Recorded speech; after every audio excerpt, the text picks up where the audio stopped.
Hello friend, मैं आरती तिवारी अपने YouTube channel पे आप लोग का स्वागत करती हूँ। छोटे को नमस्ते और बड़े को प्रणाम करती हूँ।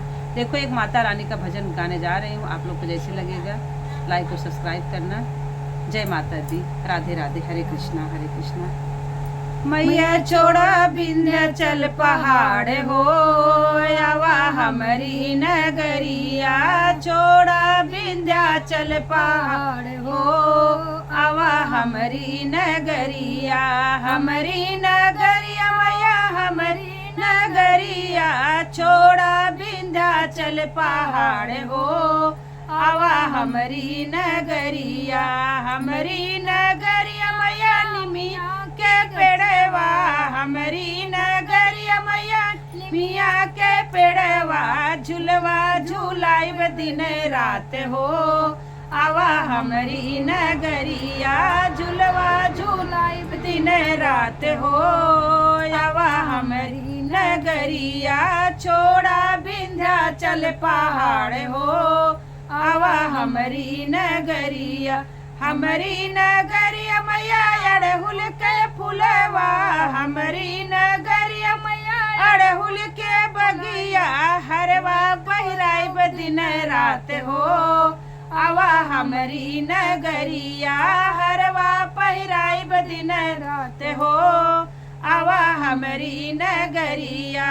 हमारी नगरिया मैया गंगा बहतू है। हमारी नगरिया मैया गंगा बहतू है। चरना पखरब दिन रात हो, आवा हमारी नगरिया।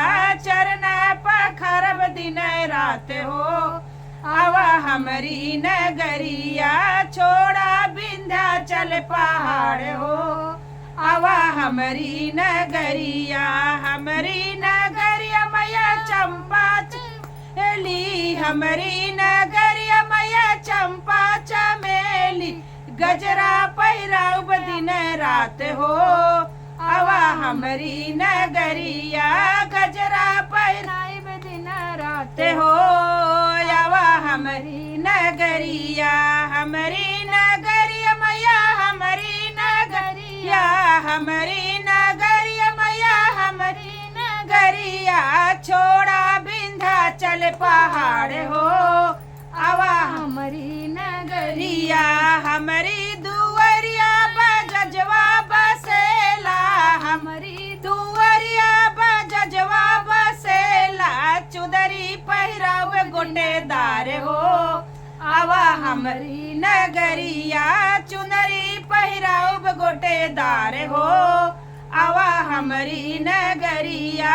छोड़ा विंध्याचल पहाड़ हो, आवा हमारी नगरिया। जय माता दी।